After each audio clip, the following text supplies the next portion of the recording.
আমি তোমার সাথেই আমাকে খুঁজে পাই, আজও যত্ন করে যাই। যদিও তুমি বহু দূরে, আমি আজও পাগল তোমারই ওই প্রেমে।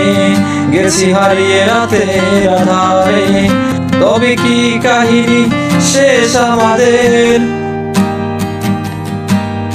আমি ভাবি যদি আবার ছুতে পারতাম তোমাকে, সত্যি বা স্বপ্নই হোক এ দূরত্ব শেষ হয়ে যেত যে। ভালো লাগা ভালোবাসার তফাৎ কি যে হয় জানতাম না, তবে কি আজ সব দোষটা আমার, দেরি করেছি বুঝিতে তবু হায়। ভয় পেও না, আমি আছি তোমারই পাশে, দূরে যেও না, রাখবো আমি জড়িয়ে।